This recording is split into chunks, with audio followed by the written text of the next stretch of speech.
Hello, Champagners, and welcome back to the Champagne Rugby Podcast. On today's episode, I'm joined by a special guest who goes by Austin Mack, also known as the South African Bok memes creator who currently runs Bull Carrier. Austin, how you doing?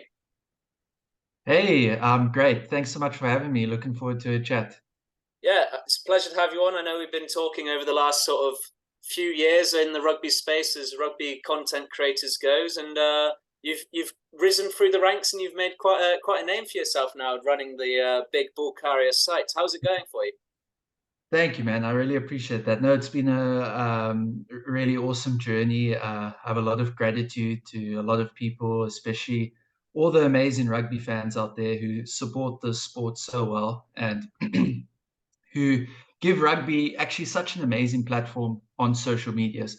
We're very fortunate in rugby. We've got a very active community online. So uh, yeah, very grateful to everyone and guys like you as well who promotes the sport so well with your channel, who's with your channel, which has done great as well. So no, it's been an awesome experience. How did you sort of get into rugby content creation in the first place? What's the upcoming story? That's a great question. So one of the original pioneers in the rugby Instagram space was a guy who did a channel called Rugby Memes Official. I'm not sure if you remember him. Yeah, of course. Uh, yeah, so he was one of the leaders in the space. He really created great rugby content on Instagram. And so I was following him and I was really enjoying his page. And I got the sense like, so obviously he did it more from a European kind of perspective, which is completely understandable. But I thought like we actually need South Africans actually need a voice on social media, some kind of voice which represents our perspectives, our grievances, and so on. So I thought, how about we start a version of this, but a South African version? So that channel sparked an idea, as it does with every creator. Everyone gets the inspiration from somewhere. And in the beginning, I didn't know what I was doing. Literally used a terrible meme app on my phone, um, but it worked, and I got into it. And as time went on, I just started learning more about content creation, how to do it. Taught myself video editing. Uh, got into contact with good people, learned from other people. So uh, that's basically what it's been. I've always had a passion for rugby, so it's actually been easy. I tell you what is very full circle there is your original page that was inspired by Rugby Memes Official. It was Bok Memes, if I'm correct, right? Yes, yes, that's it. You're now working for Ball Carrier. That didn't they acquire Rugby Memes Official and then change the name to Ball Carrier, and now you're working for the page that first inspired you, right? Yeah, that is a good way of looking at it. That is full circle. Yeah. So, uh, yeah. So that was about over 2 years ago, just over 2 years ago. So that change happened. So yeah, that is true. And how's it been working for Ball Carrier? What sort of experiences have you had so far? I see you've been to a few of the matches down in South Africa. How's that been for you? No, it's been very cool. Being able to meet a lot of cool people, work with a lot of cool people. We have good relationships with guys like the URC and Premiership Rugby and the EPCR Champions Cup, Challenge Cup. So it's been great having relationships with them, working with them, going to games, getting cool access, and just creating content on a full time basis has been very cool. Learning more about the sport and just offering rugby in a digital space to fans, which has been awesome. It's something I've always enjoyed as a fan myself. So it's been great being on the other end. Living the dream life of any rugby fan growing up, I can imagine. Yeah, and you know what? Any rugby fan can do it.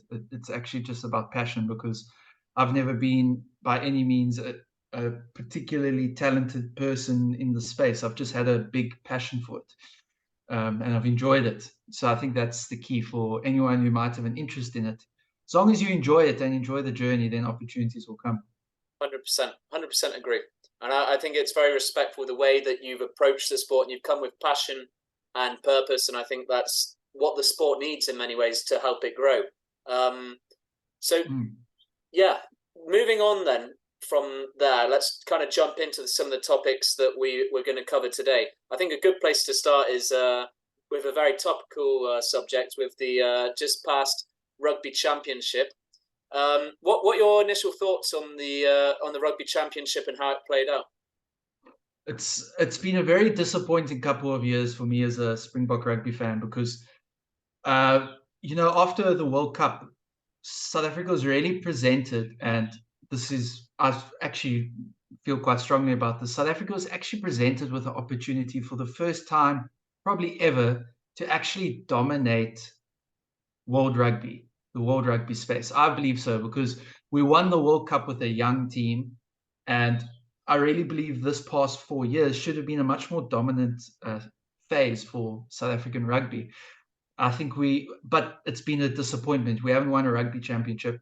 We won the British and Irish Lions tour, which was a good peak after the World Cup, but since then it's been very disappointing. The Springboks have lost a lot of matches they should have won.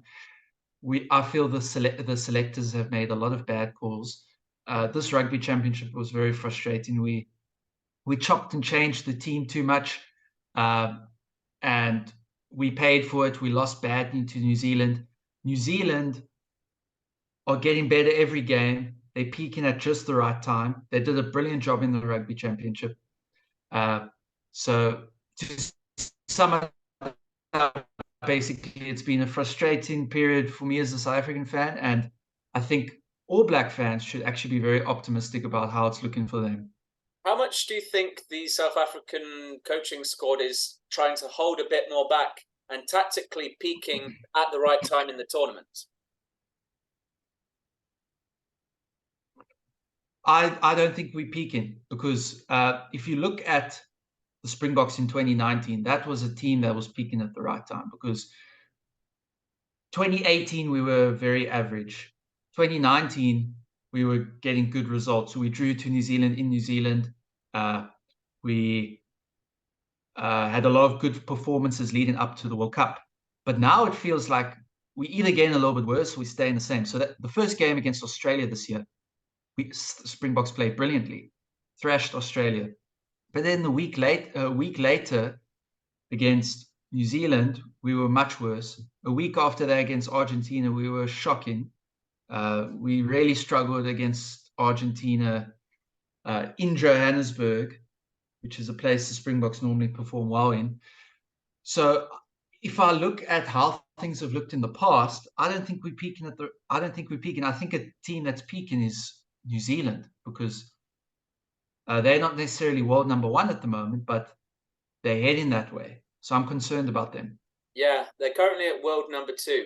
And one thing I noticed about sort of New Zealand's approach to the Rugby Championship is they're very much fixing in on their squad. They're definitely they kind of know what their setup is.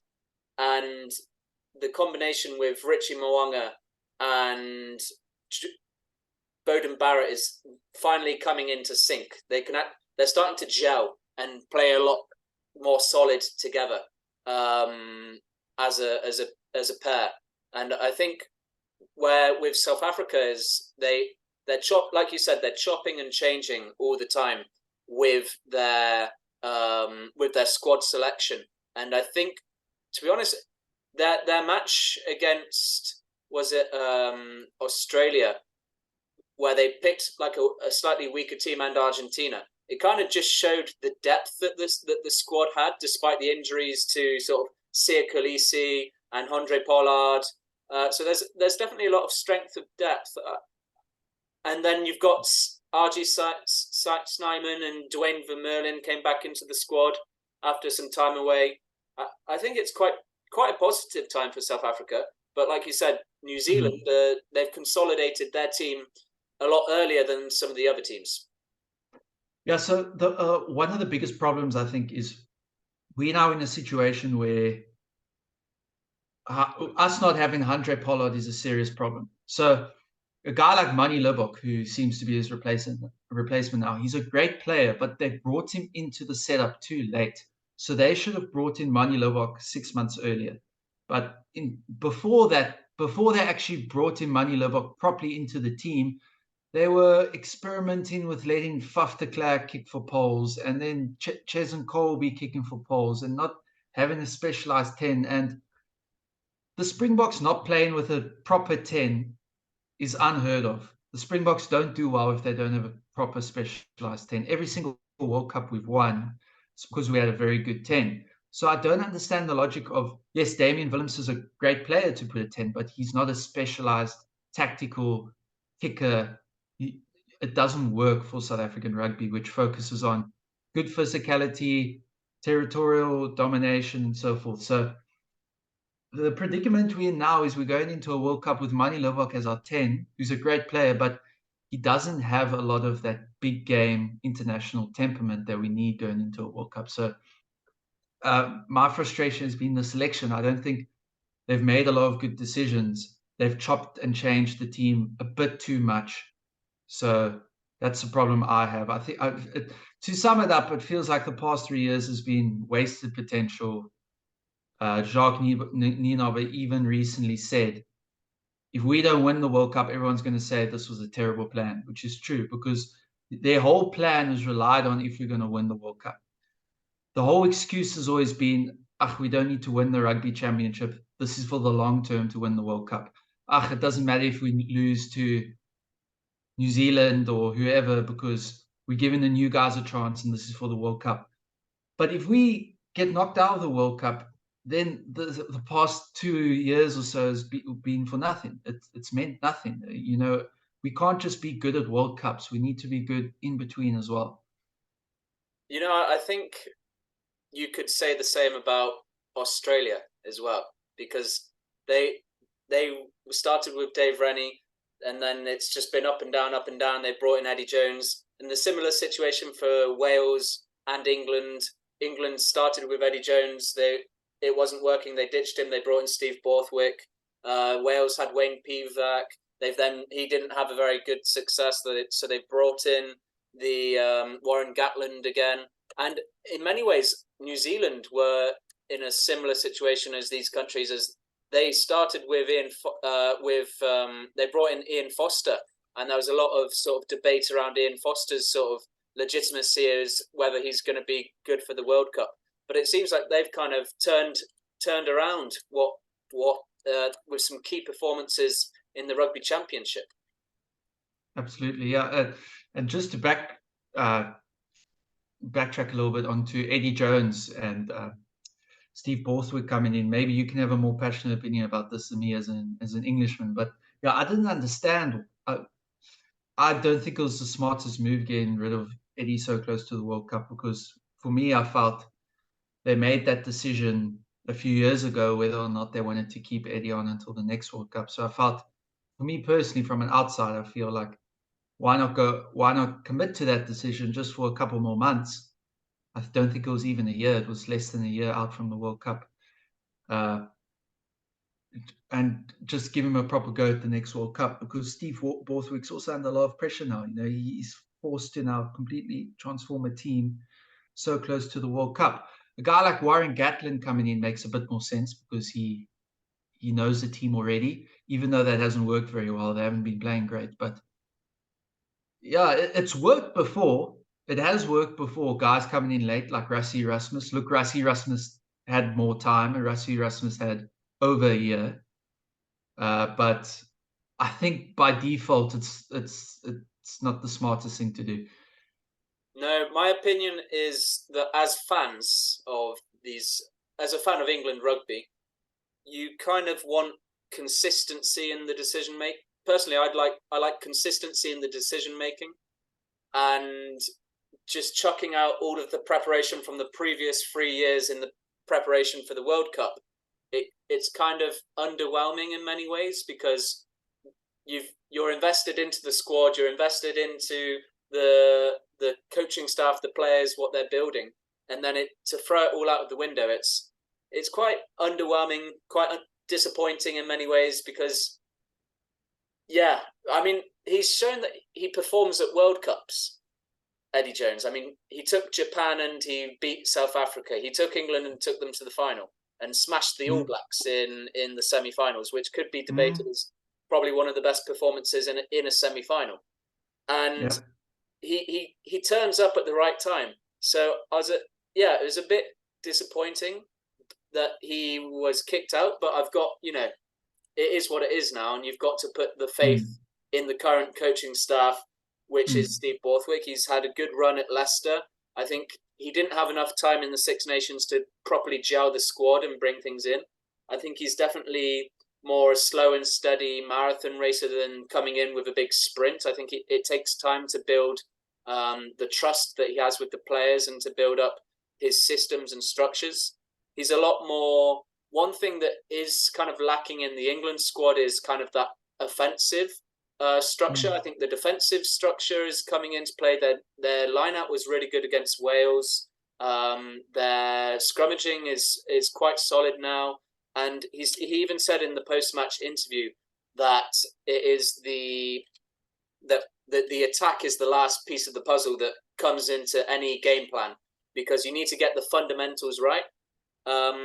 With his squad selection, I'm quite happy to see a lot of the players in there. I mean, obviously, it would have been nice to have perhaps Henry Slade and Jack Noel Mm. in the mix. I think these are good two Mm. players from Exeter that have had some good form over the last few years. But obviously, he's got a game plan in sights. And I was talking to Ollie Lawrence last week, and it seems like a lot of the squad they all believe in the squad. I think what will be interesting is who's playing 10 around Farrell, Ford, and Smith. I think that could be very interesting sort of combinations Mm. you've got in there. But overall, I think the way right now Eddie Jones is out, we've got to focus on what we have. It's pointless to kind of think, oh, what could have been, because we are where we are in the state of Mm. in the state of the rugby. We've got Ireland coming up this weekend. I think it will be a good test. Maybe we'll see a full strength squad. Be interesting to see. What I would like to see is Tuolangi and Ollie Lawrence in the centres. I think that could be quite a nasty combination. Well, what I will say is, I think it would be stupid to write England off, because you guys actually have a very good team, very good squad, a lot of good players. And I mean, you guys have a fairly easy run in the World Cup. So before you know it, you guys could quite easily be in a World Cup semi-final without too much strain. And by the time you're in the World Cup semi-final, you're only 2 results away.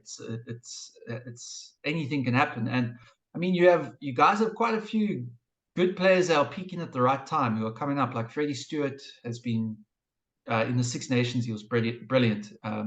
So he's peaking at a good time. Ben Earl against Wales was great. He's a nice guy who's coming into the squad now. And as much as Springbok fans love to make fun of Owen Farrell is a good guy to have in your team. He's a good player, and I think he's a good leader as well for England, especially now that we know he's going to play with the red Yeah, card decision, which I'm sure we'll get to. But yeah, I mean, I think Springbok fans, we would actually love to have an Owen Farrell now in our team with our current fly-off crisis. So I mean, I think it would be stupid to write you guys off. I think maybe you guys will peak at the right time. let's see. Fingers crossed. Do you think Andre Pollard will come back from injury? I know there's rumours around it. Maybe you could give a bit more insight. It sounds like they think he will, because them picking 4 scrum halves is quite obviously on purpose, because they want to drop them at some point and bring in Pollard and So it sounds like he will be back, but the thing is, he's going to be quite rusty.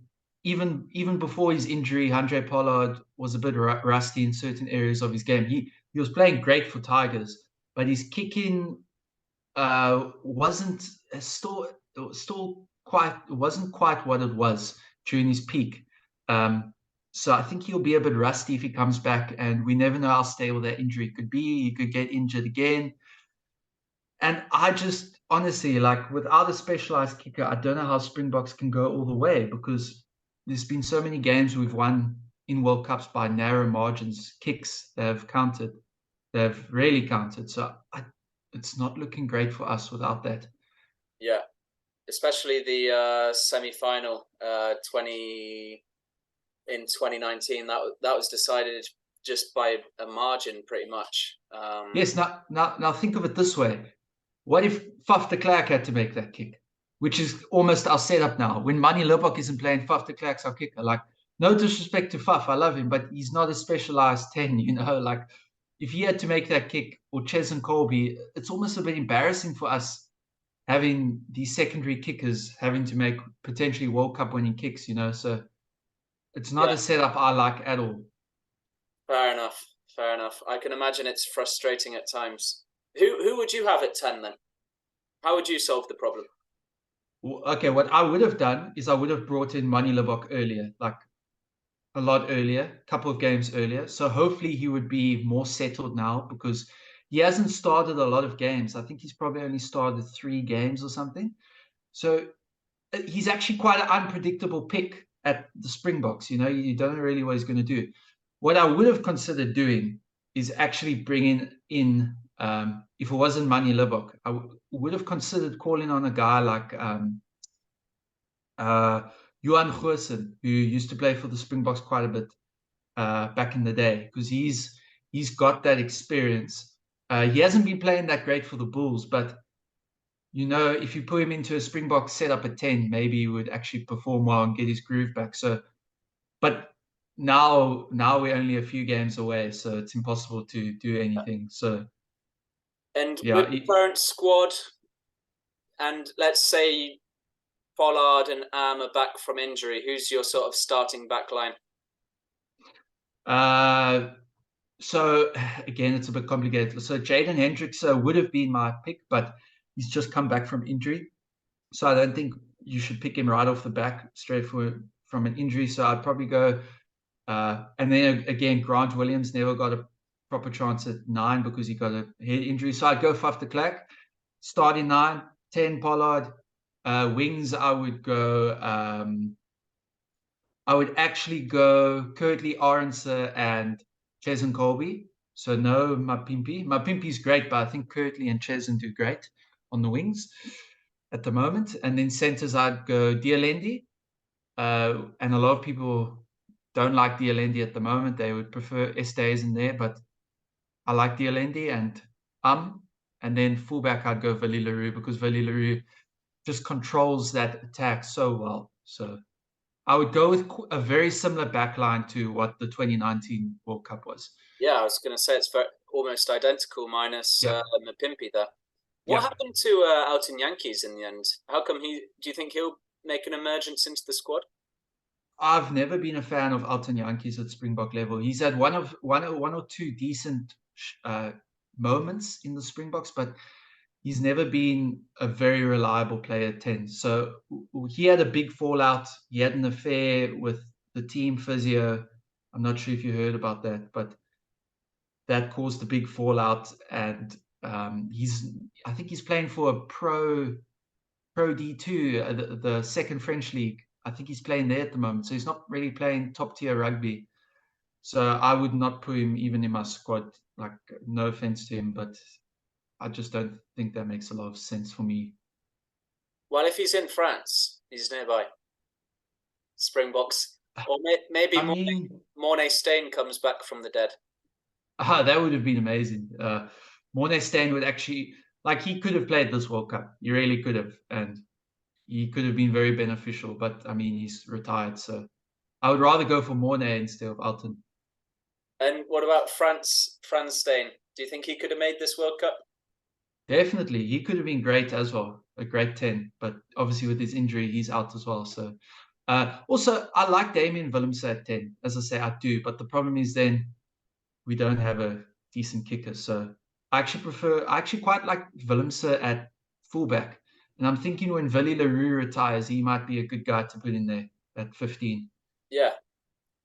Leroux's been around since 2012, so he's been a mainstay for the Boks. I think there was a few years when he lost a bit of form and there was a few question marks over his spot. But I think he's really found his own. He's kind of like the distributor. When Willemse's playing, he's more the fly half role, I think. So Vali Leroux's just got a brilliant rugby brain. They're both very talented people. But Vali Leroux, he's got so much experience. So while we have him, I think we should use him. Yeah. Would you have Mornay Stain? So you would have Mornay Stain over Willemse? If he was available, yeah, I actually would. I would probably. Or more, would Mornay Stain be able to play a full 80 though? Maybe he's a guy better to bring on in the second half. But Mm. if fitness wasn't a problem, I would start Mornay Stain at 10, or maybe even France Stain at 10 ahead of Willemse. Yeah, yeah. Well, fair enough. These guys, they've been knocking about since like 2005, 2007. So Yeah, long time. imagine if they came in, that would just be. I was surprised Franz Stein even made it to 2019. I was like, "Cool, he's still knocking about." And Yeah. then Mornay Stein coming back from retirement to play against the Lions, that was just legendary. You can't write this. It's just That, but like the Springbok selections then was so spot on. They kind of lost their heads a bit afterwards. Like their whole plan fell apart. But back then, the Springbok selection, like they brought in France Stain right at the correct time, and Mornay Stain. Like that was peak Springbok era. yeah.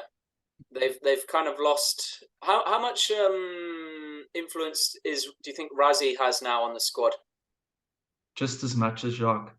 They are co-coaches. That's my opinion of the.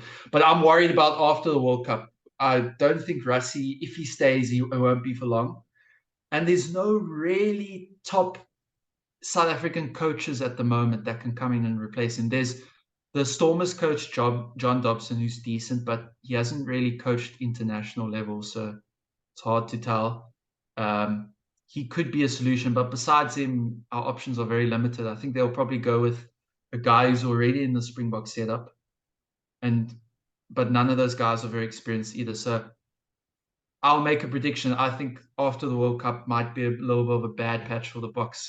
I think we'll have a lot of talent, but I think our coaching direction will veer off a bit unless Rassie stays.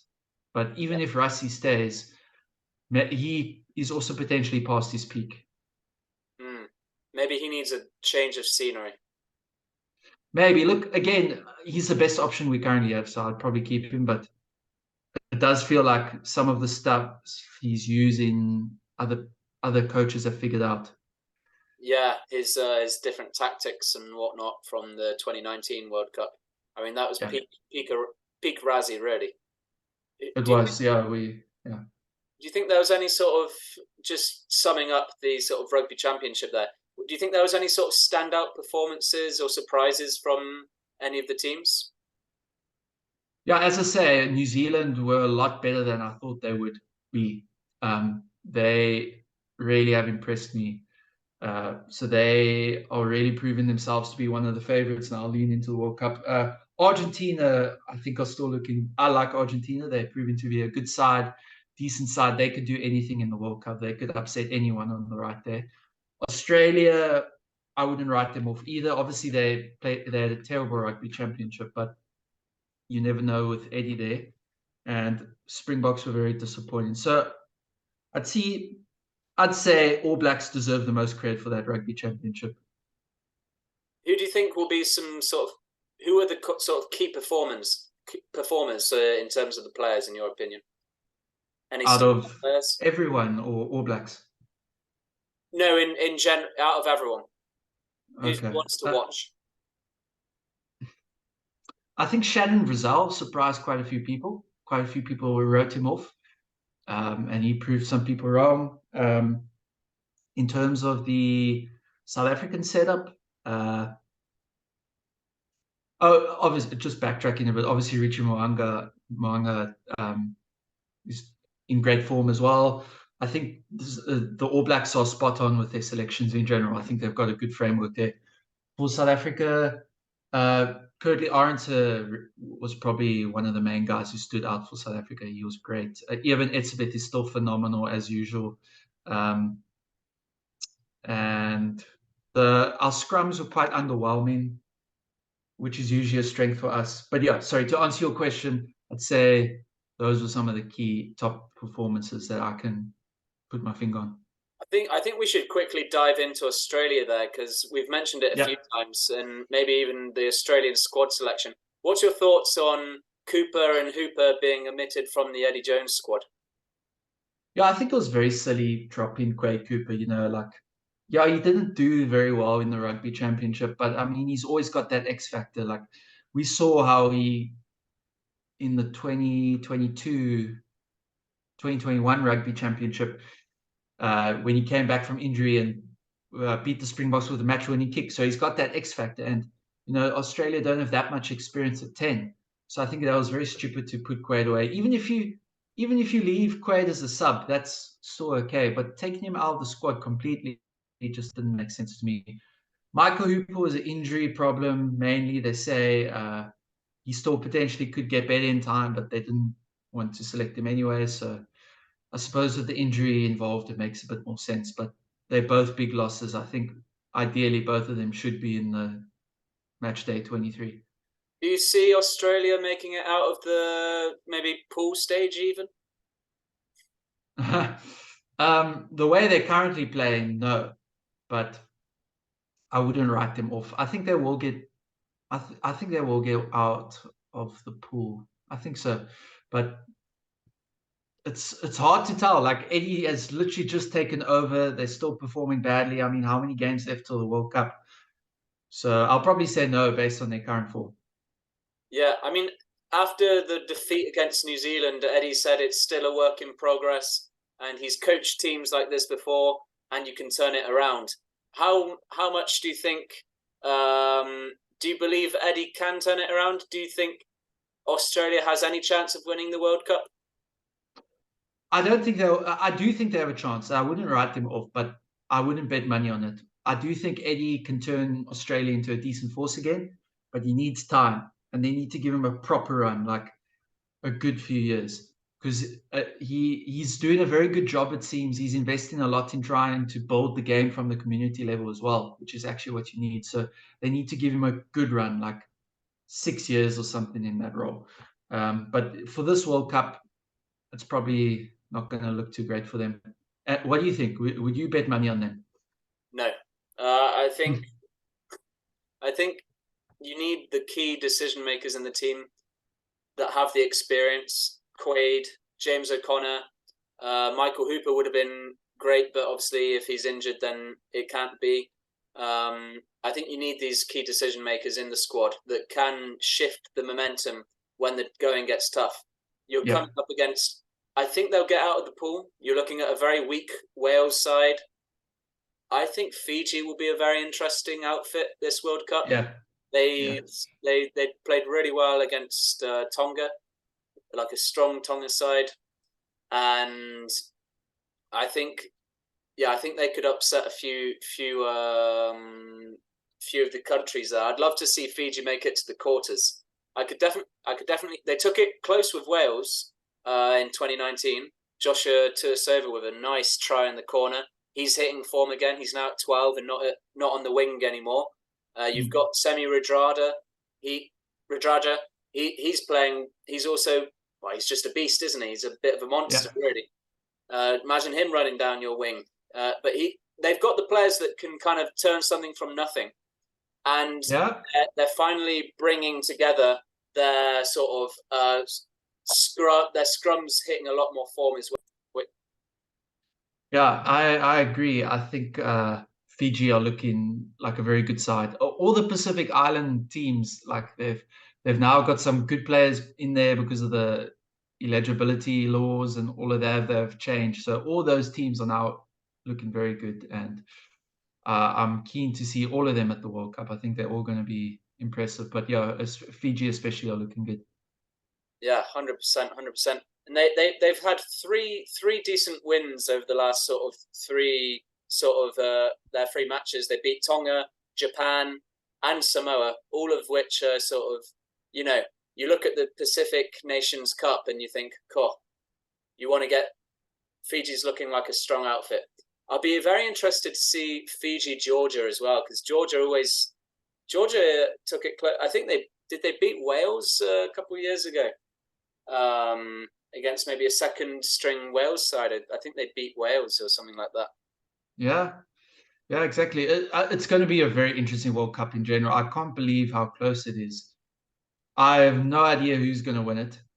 Um, so it's probably going to be one of the best World Cups, I think. in terms of closeness, because previously or historically, you always had New Zealand that was dominate. Well, 2011, 2015, New Zealand was dominating, and even before then, they were the number one team in the world for like literally from just 2004 till 2000 and sort of 15, if you look at it that way. Yeah, it's probably the first World Cup ever they've not been favorites, like Yeah,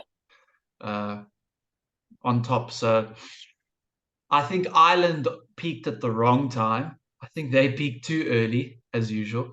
So and I also think them losing the URC, Leinster choking in the URC, and Leinster choking in the Champions Cup, even though it's obviously not the full Ireland time and team, and Munster did great to win it, but I think that might get to them a bit psychologically, just choking in two major competitions like that.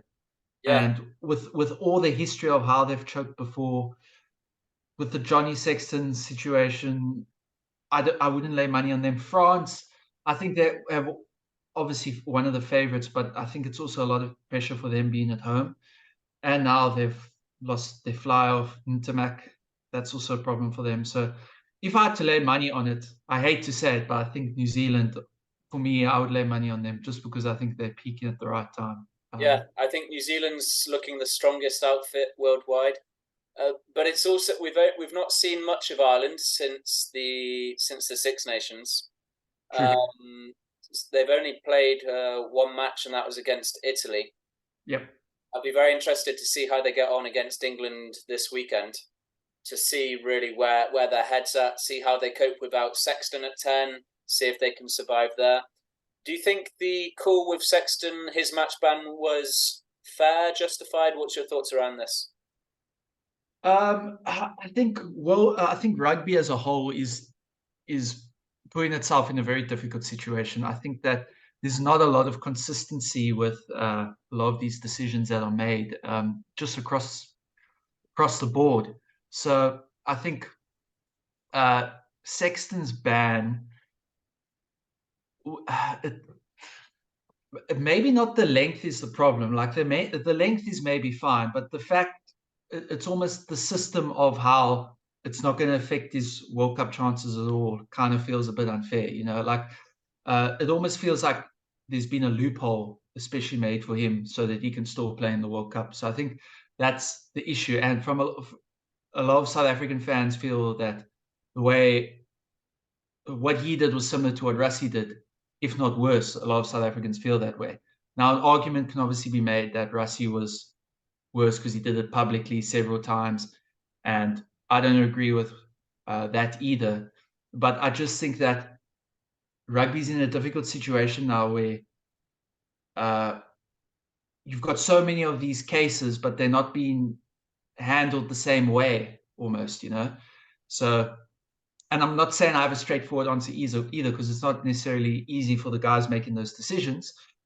But rugby doesn't feel like it has a great sense of justice at the moment, which concerns me. Well, if you look at the Razzie thing, I think it's more off the field than it was on the field. Do you Yep. think with Razzie, he was criticizing the referee's decisions, but surely this is kind of an example. Isn't social media supposed to be about sort of free speech in many ways? Yeah, look, so I I understand both sides to it. I do understand the importance of protecting referees and holding uh, guys like Rassie Erasmus responsible. And I love Rassie with my whole heart as a Springbok fan. I always will. I love that guy. But um, he does, his actions do also feel they did also feel a bit of a bad element within South African fans. It sort of worsened some of our toxicity.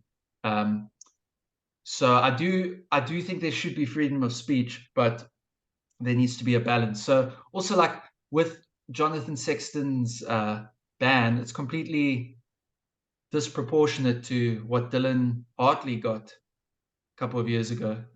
I think he got a 12 game ban or something, and he did the same thing. He saw it an official. That's what Sexton did. It's the exact same thing. So the bans are completely different again. So it's like, again, this issue of there's not a proper sense of justice within rugby. There's an unequal distribution of punishments. Maybe a bit of inconsistency. Yeah, I think so. I think Yeah. another crazy one with the social media stuff was Jack Noel making a comment on Twitter and then having to pay like a £5,000 or £10,000 fine for his comment.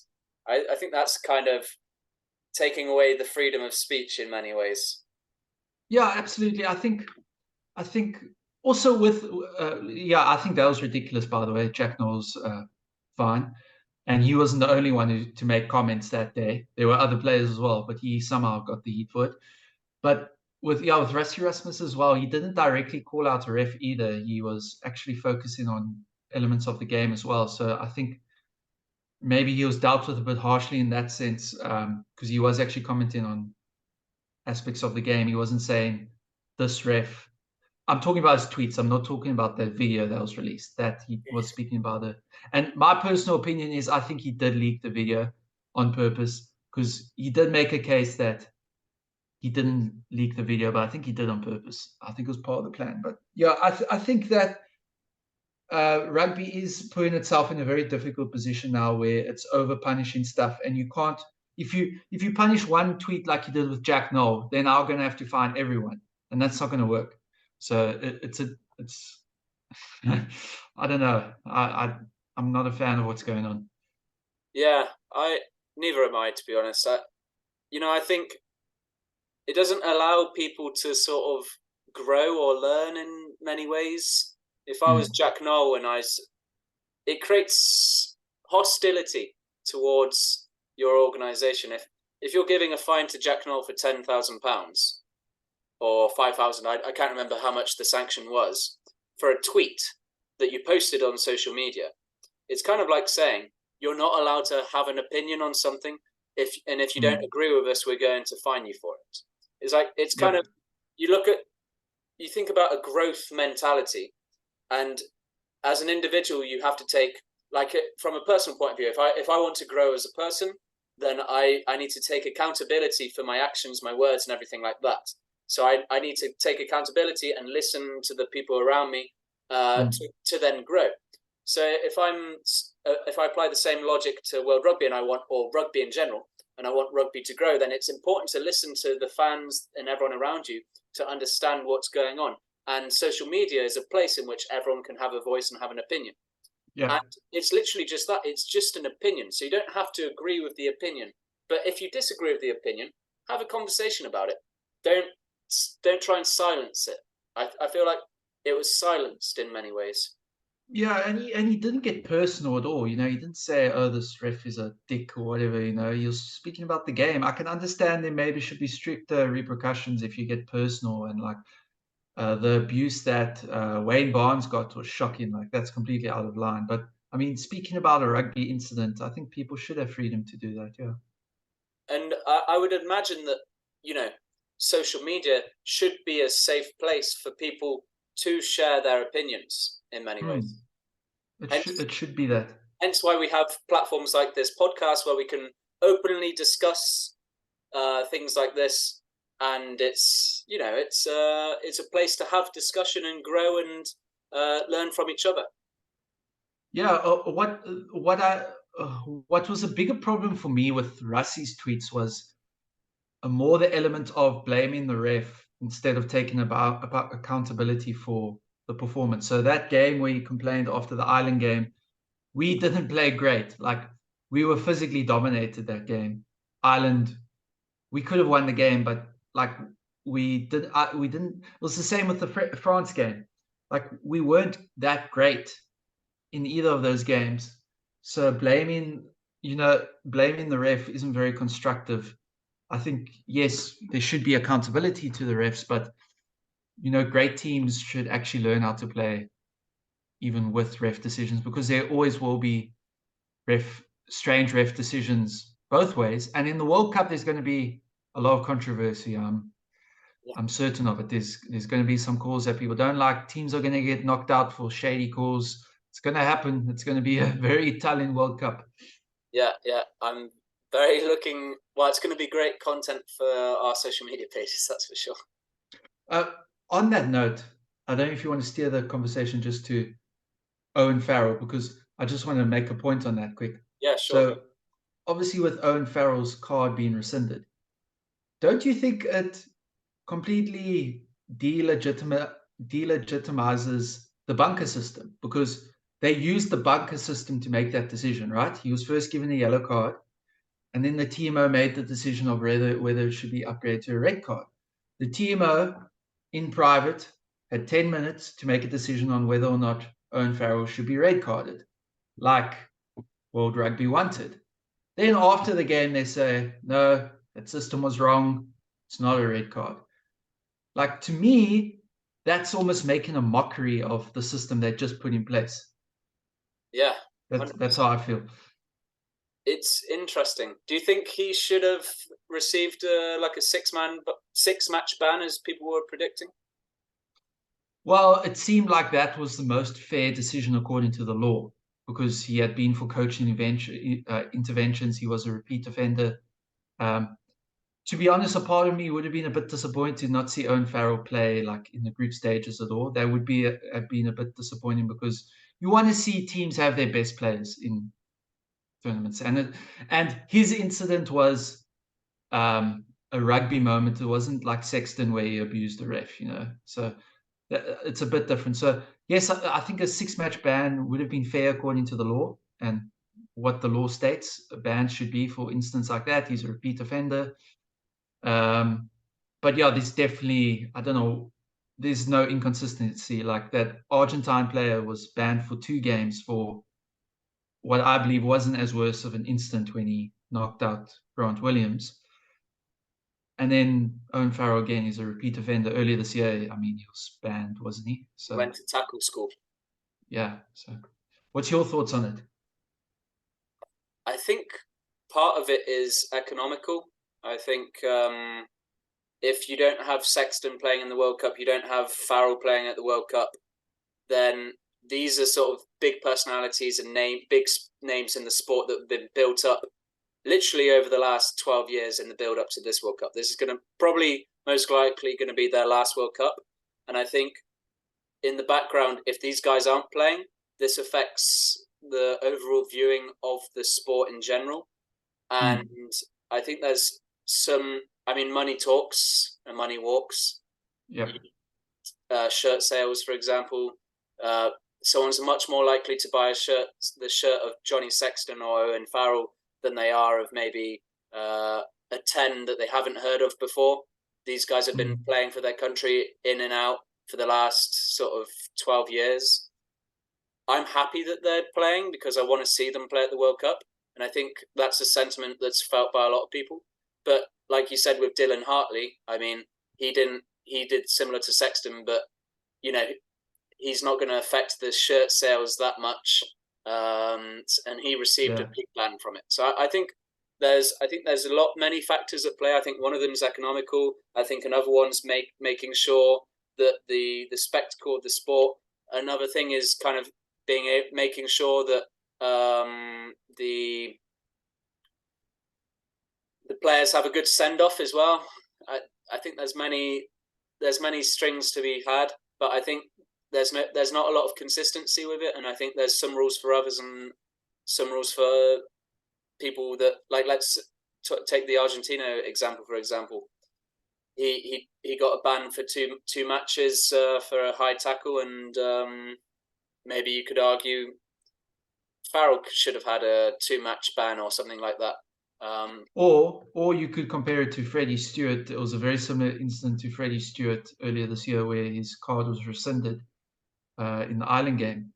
It was a very similar instance. So yeah, it sometimes feels like there is a bit of, with certain characters, they do give them a bit of favor for the sport, and I mean, your point makes sense, economical point of view, but it's not nice for fans, like the pure fans that, want consistency, I suppose. Yeah, it's weird though, because it's a fine line, because the sport's got to make money, and you want the big names playing in the World Cup. So you say you couldn't sort of say, well, we need it to be fair for everyone, but at the same time, if these guys weren't playing, you'd be like, oh man, I kind of wish he was playing, you know. So it's Yeah, like if I'm tough. honest with you, like if I was watching England play, I'd want to see Farrell play. Like it would be a part of me would be a bit disappointed not to see him. And if like England were playing a big quarterfinal against whoever, like it would suck not seeing those top players there. So it does make sense. And the World Cup is like the bread and butter of the sport that keeps the sport really going, you know. It's the main spectacle, so you need it. Mm.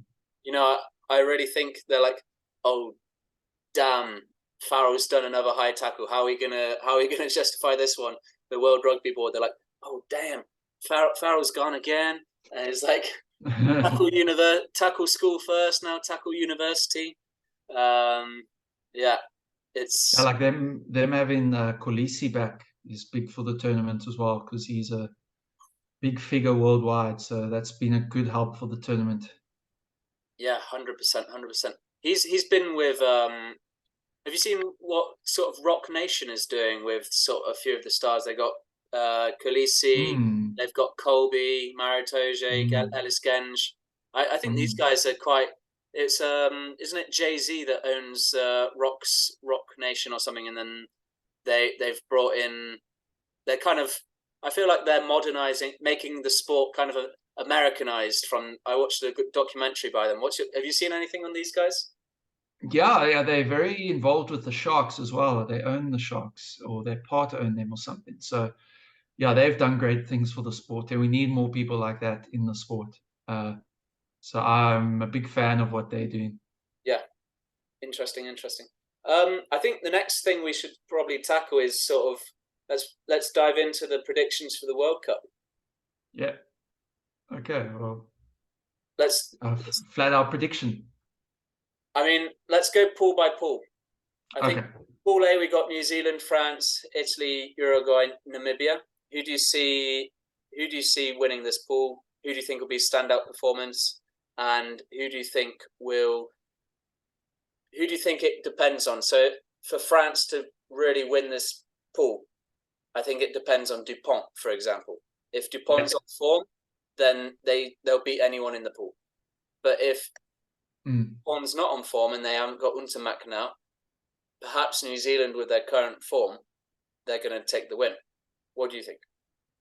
Yeah. And um, so yeah, for Pool A, I think especially, I think it's the first game of the tournament, isn't it? New Zealand, France. Um, Yeah, yeah, so I think New Zealand will win that one. They'll come out firing against a team that doesn't have Ntamak, that maybe is a bit shaky, pressure at home. So I think New Zealand will finish top of that pool, and I think they'll actually end up playing South Africa, that will finish second of Pool B. But yeah, we'll get more into Pool B now. But what are your predictions? I think New Zealand first, France second, mainly Yeah, because I feel that France is going to feel the home pressure. I think France will make. I think France will do well in the World Cup, but I think they're going to feel the home pressure, agreed. and that's going to really tell in the first game. Agreed. So Totally agree. New Zealand, then France, then Pool B. We've got. Oof, this is a bit of a monster pool. We've got South Africa, Yeah. Ireland, Scotland, and Tonga and Romania. So this could be Mm. a very interesting because Tonga they've got a lot of the ex All Blacks coming in, so they could be in for a Yeah. few upsets. Romania, I don't really think they're going to be upsetting anyone. Uh, No, Tonga's not an easy game, so you would it would be a risk to start as a B team against them. So that also will put us on the back foot a bit because we'll have less rest time for the others, you know. yeah, But yeah, I think Ireland will top that pool. I think South yeah, Africa will come second. Um, and just to expand on that point, I think New Zealand will knock South Africa out of the quarterfinal, unfortunately. Um, Obviously, that's the last thing I want, but if I'm going to be honest in my prediction, that's just what I think will happen. I think Scotland will also put up a very good fight. I think South Africa's first game is against Scotland, so I think South Africa will beat them, but it won't be easy. And but who knows? Like again, Scotland could beat South Africa or even Ireland. They're looking good at the moment. Yeah, they played very well against France, but I feel like with Scotland they have a lack of depth. They don't have a lot of depth in their squad, and they played two. They're probably their strongest team 2 weeks in a row against France, and they just kind of look tired. I feel like they're giving it their all in the warm-up games, whereas they should really be more tactical about it. I mean, Finn Russell pretty much played the whole match 2 weeks in a row, and he's a magician. He really picked up. You can tell that Scotland's got great. They can really turn around a game. They came from 17 points down the week before, and they beat France. They came back again, 14 points down against France at halftime, and not at halftime, but when France took off, and then brought it back to 27-27, I believe. And Finn Russell was pulling out the magic. You had Blair Kinghorn, he was playing pretty well. Tuipulotu was running some hard lines. Like, it all looked really good. Stain was running really nice lines, and he was coming off his wing a lot, which was really nice to see. They've got the players there, but if any of them get injured, so let's say Russell gets injured, because he's literally a magician, but he's doing so much for the team. If he gets injured, kind of what's the backup plan? Yeah, and obviously without Hogg there, obviously unexpected blow. But yeah, I agree with you. I think they might run out of steam a bit. Yeah, it feels like they've already started the sprint of the marathon, and True. It feels like they're going to get tired because I agree. really good at the start, but maybe it's not quite a Mo Farah finish. Who knows? Yeah, sure. No, I agree with you. I think I would still lay my money on Ireland and South Africa. You never know, but yeah, that's what I would bet on Yeah, as well. me too. So you're then saying New Zealand against South Africa and France against Ireland. Yeah, That those that's nasty. it's going to be fun. Yeah, It's going to be so many top good four games. teams in the world going against each other. That's just. I think it's changing, isn't it? The law around that picking the It pool is. so far out. I think aren't they changing that to like a year or two in advance? They are, thankfully.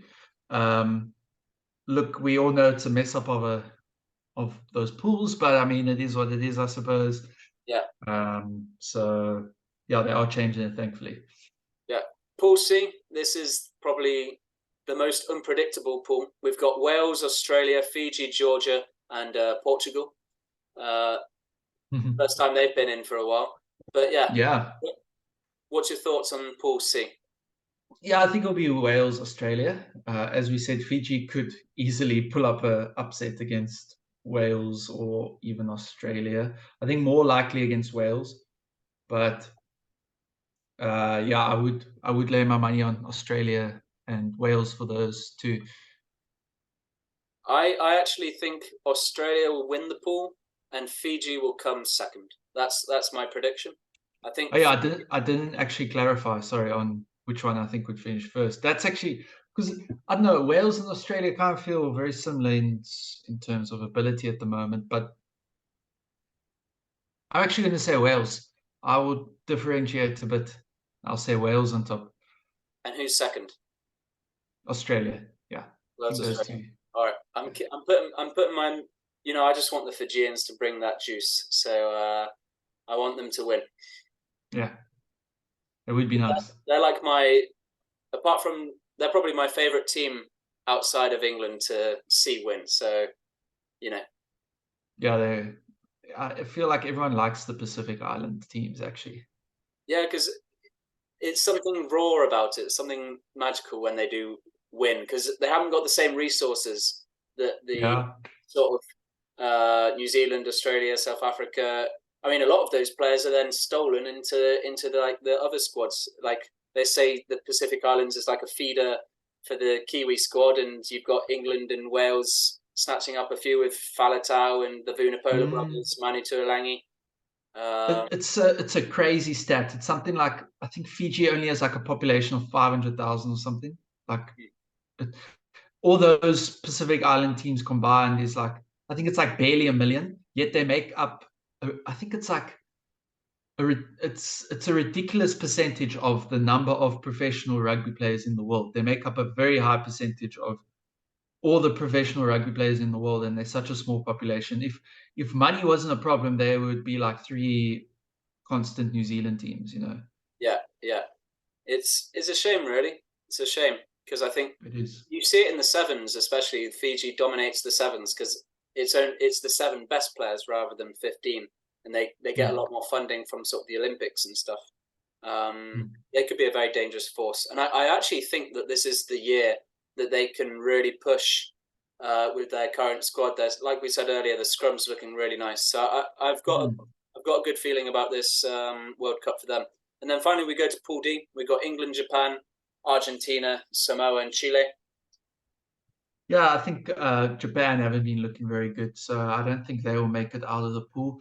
I actually think Samoa might have a better chance than Japan, just because Japan aren't really going anywhere at the moment. But yeah, I would say Argentina, England. I'll say Argentina show up at World Cups. So I'm going to say Argentina number 1, England 2. But I think England still have a good chance of making it all the way to the semis.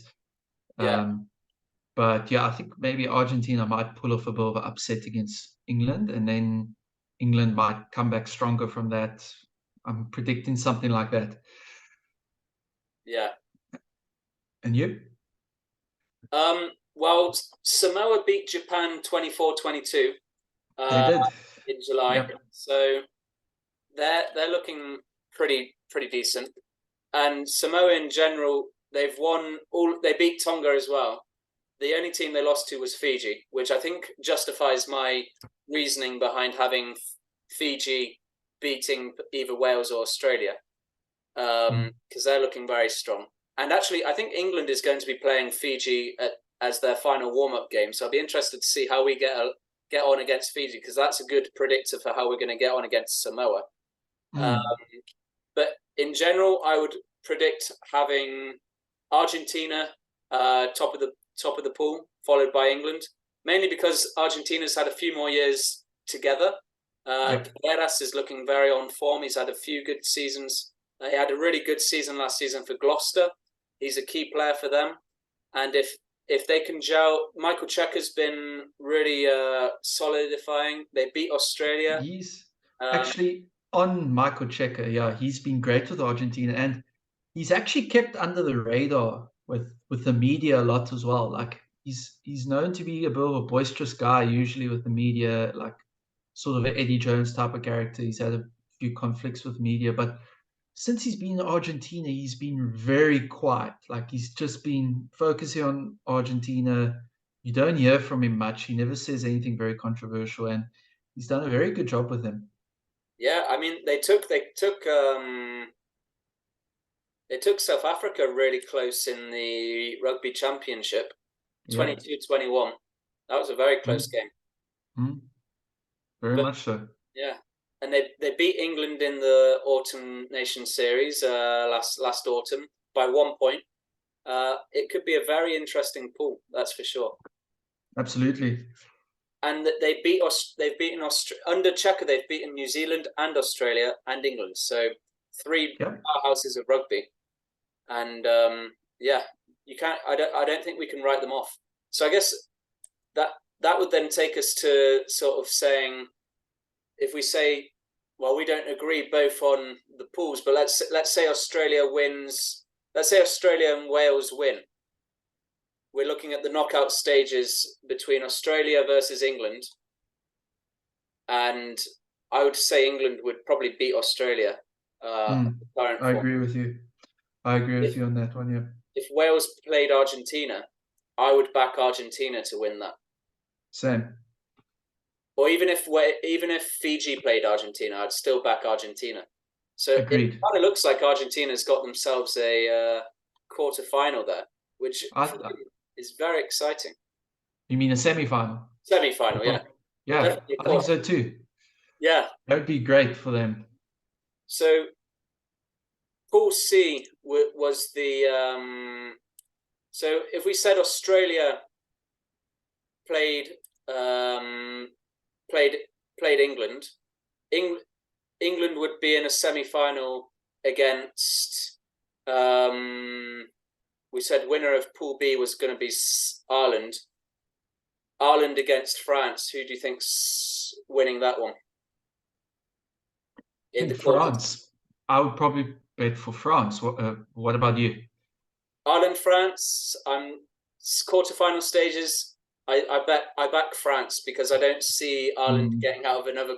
I see them stumbling perhaps at the quarterfinal stage again, I which think so too. Yeah, yeah, I which think means it would be an England France semi final, and if New Zealand beats South Africa, which I think we said earlier, it would be a New Zealand Argentina semi final as well. So, what are your predictions here? England France. I think. Well, we actually had a very similar situation in 2007. Do you remember? It Yeah, was England against France. France were the favourites in France, but England won it. I think we could see a repeat of that. I really think it's possible. I think maybe France will have a lot of pressure. England could be on a bit of momentum after winning the quarterfinal. So I'll go out and I actually will predict maybe an England New Zealand final. England New Zealand final. I Wow. think that's very possible. I mean, I really think England could beat France with the pressure. Look, on paper, one would still lay money on France, but you have to think of the World Cup in terms of all these different factors, pressure, being at home. England do have good history of winning big World Cup games. So I personally think it will be France New Zealand in the final. I think that would be a final probably most fair in terms of merit, like in terms of what the strongest teams are, because France have probably been the strongest Northern Hemisphere team over the past 4 years overall, and New Zealand are always New Zealand. So I think that would be the most fair in terms of performance and merit. But it would be nice to see some upsets, some teams you Yeah, don't expect there. it'd be definitely nice to maybe see Fiji in the final. Imagine. Yeah, I don't think a Pacific Isle team has made it to a semi-final yet in the World No. Cup, so that would be nice to see. Yeah, it'd also be nice to. I mean, Scotland's in the pool of death; they're not going to make it out. But I remember when 2015 they were so close to beating Australia, and it was just down to that last referee decision when it should have been Yes, done. Australia, Scotland could have made it to the semis there, but Australia got luckier. they were lucky, very lucky. Yeah. So yeah. So final predictions. Let's say it's England, New Zealand. Who do you think's taking it home? I think if that was the situation, we would see a New Zealand victory. Yeah. I think they would take it away. And for you, if it was New Zealand, France, who would you bet on? Oh, I think it because that was the situation in 2011, wasn't it? France went one way, New Zealand went the other.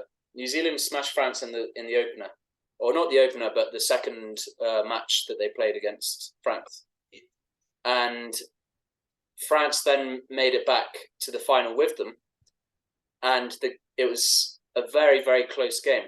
So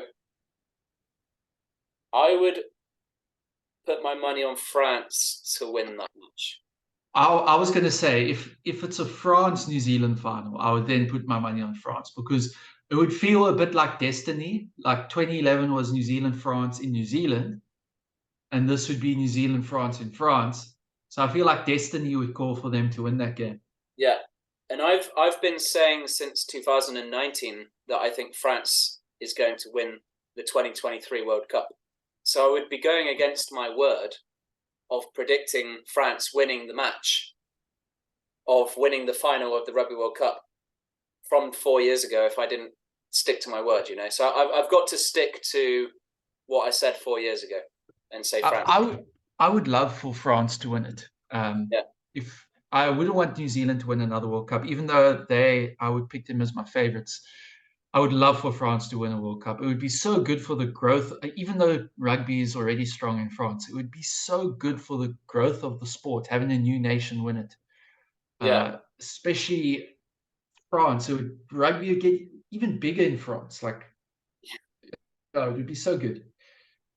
And it's not like they're lacking any.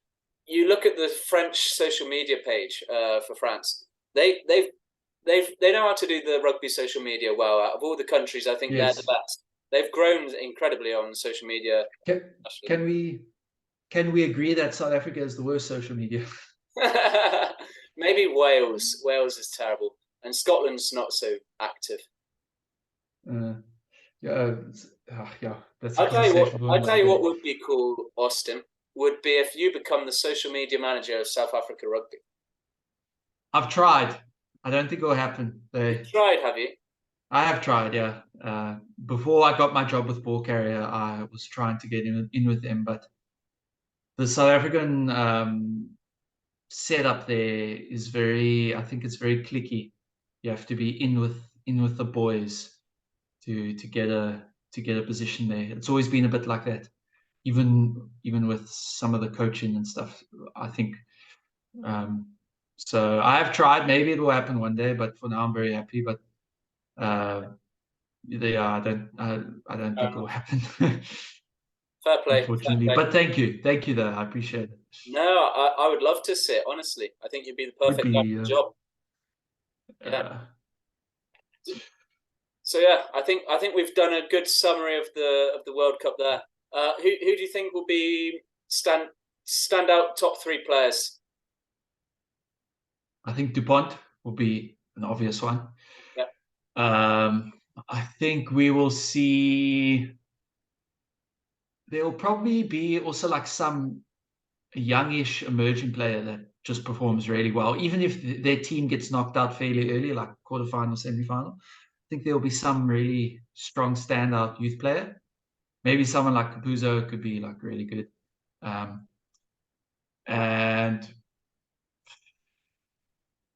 I mean, there's a lot of guys who can really peak. For my third pick, I'll go for a different nation, New Zealand. Maybe Richard Mwanga. I might put money on him. Maybe he will have like a really, really good World Cup. Yeah. So He's been knocking on heaven's door for a few years now, and yeah, it's his time to shine. I think so. Yeah. Well, I think we've covered quite a few points there today. We've covered from the Rugby Championship all the way to Farrell's ban or potential banning and Sexton's banning. We've covered who we think is going to win the World Cup and the potential underdogs. We've delved deep into South African rugby over the past few years and where it's going forward. And Austin, I've got one final question for you before we jump off the podcast here. Mm-hmm. If there's one guest that you would like to see on the Champagne Rugby podcast, who would it be and why? I mean, it would be very entertaining. Does it have to be a realistic guy? It can be anyone. I would love to see a chat with Rassie Erasmus. That would be that would be very fun. That would be very cool to see you have a conversation with him. Maybe he can give you some inside info. So I don't know, maybe after this World Cup, you'll have some extra time on his hands. You should maybe try your luck there. So yeah, I'd love to see that. Could be a very interesting episode. I'll be sure to let you know if anything like that does pop up. I'm sure you've got a few. Maybe even hop on for a cameo episode to ask the deeper questions that you might have. If you can't get him, it would be cool for you to try and get one of the Springbok guys like Siya Kolisi or Evan Etzebeth, one of those big names. Yeah. Just to hear their perspective. Yeah, that would be cool. But I mean, yeah, whatever happens, happens. I think whilst they're sort of in their playing careers, they don't. A lot of the current players don't do a lot of media stuff, Yes. and all that. I think Siya Kolisi would be more probable than Evan, to be honest. Perhaps. I think he's more. I feel like he does more on social media and stuff than Evan does. But yeah, that's a conversation for another time. We can have a chat off the pod. So for all the followers out there of the Champagners, where can they find you on social media? Yeah, so my handle is still at @bokmemes_. So I do post my opinions and stuff on there sometimes, so you can check me out there. Um, and yeah, thanks again for having me. It's been such a cool chat. Really appreciate it, and yeah, it was great. Yeah, thank you very much, Champagners. It's been a pleasure having you on this podcast for this week, and we'll be sure to keep you up to date with all of the rugby info during the World Cup and in the build-up. And if any of you are interested in traveling the world, playing rugby and getting paid, we currently have opportunities to go and play rugby in China, and you can earn up to £2,000 per month. And this is, if you go across to the Champagne Rugby page and you look on our links, we've got a link on our bio. And if not, follow our page, China Rugby Recruitment, and we'll be able to sort you out with some positions there. And feel free to message any messages or questions to China Rugby Recruitment, and we'll be sure to help you out. And yeah, that's it for today, and we'll catch you next week. Thank you very much. Goodbye.